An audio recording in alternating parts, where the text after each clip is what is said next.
Badakit zer egin. Zehar galdera eta garri atzizkia. Kaixo lagunak, zer moduz? Ikasteko gogoz? Gaur, hainbat gauza proposatuko dituzu eta balorazioak ere egingo dituzu. Ai, lagunaren mezua jaso dut. Gaur, herrian pelikula on bat emango dute. Oso interesgarria da. Joango gara? Nik erosiko ditut sarrerak. Egia esan, ez dut gogo handirik zinera joateko, baina ez dakit ze aitzakia jarri. Zerbait pentsatuko dut, eta gero erantzungo diot.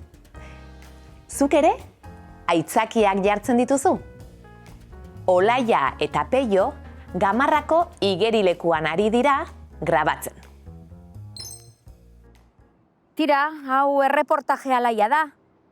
Igerilekua zabaldu dute, albiste pozgarria da eta zure irudia apur bat tristea da. Eta zer nahi duzu? Dantzan hastea? Ez, ia... Igerilekurako trasteak ekarri dituzu? Bai, hortxe daude. Badakit zer egin. Norbaitek egindako galdera edo zalantza zeharka ematean erabiltzen dugu zehar galdera. Esaldi hauek perpaus konpletiboaren antzekoak dira, baina barnean galdera bat dute. Egitura orokorra hau da. Aditza, ea, mendeko perpausa, en. Adibidez, galdetu digute ea bilerara etorri behar dugun.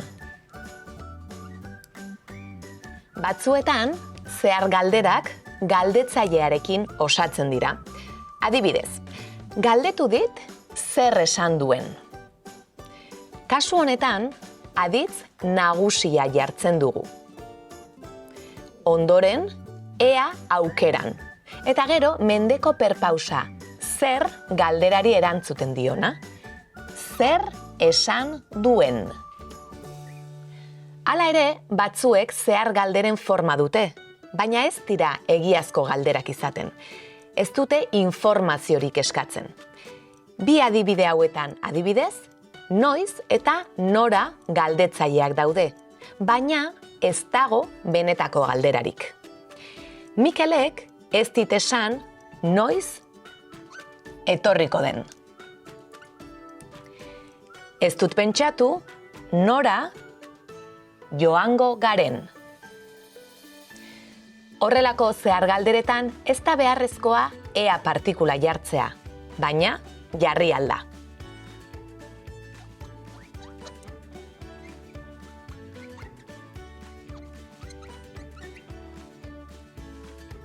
Zehar galderetan askotan ez da aditz osoa jartzen.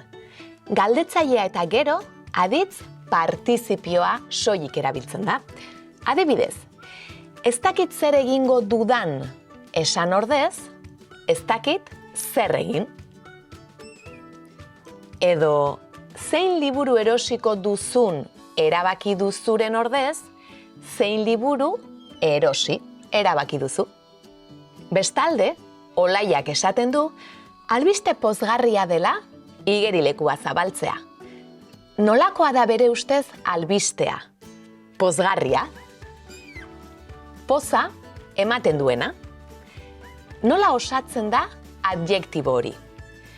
Aditz oinari, garri atzizkia eranzten zaio. Beste adibide bat. Ikusi dudan pelikula oso barregarria da. Barregarria. Barrea eragiten duena. Erakutsi didazun argazkia ikusgarria da. Ikusgarria. Ikustea merezi duena. Eta azkena, zure akatsa barkagarria da. Barkagarria. Barkatu ahal dena. Eman esaldi hauek beste modu batera. Ez dakit zer egingo dudan. Beste era batera, ez dakit zer egin. zein liburu erosiko duzun erabaki duzu. Beste era batera, zein liburu erosi erabaki duzu. Jarri aditz egokia. Egia esan, ez dakit hau nola esango dudan. Zein da egokia? Badakit hori nori galdetuko diodan, ala badakit hori nori galdetu.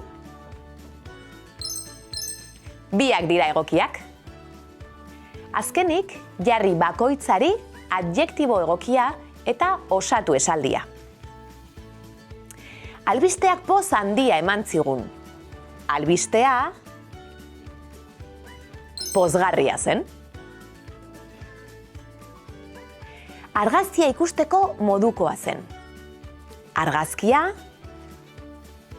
ikusgarria zen. Pelikulak barrea eragintzidan. Pelikula barregarria zen.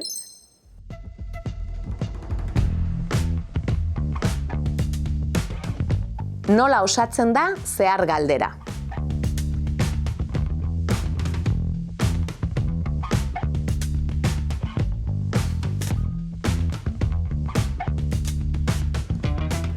Zehar galdera galdetzailearekin.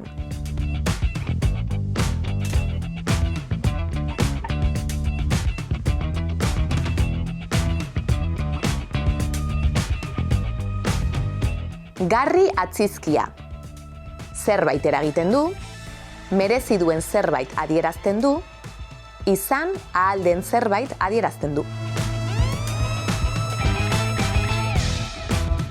Agur, segi ondo!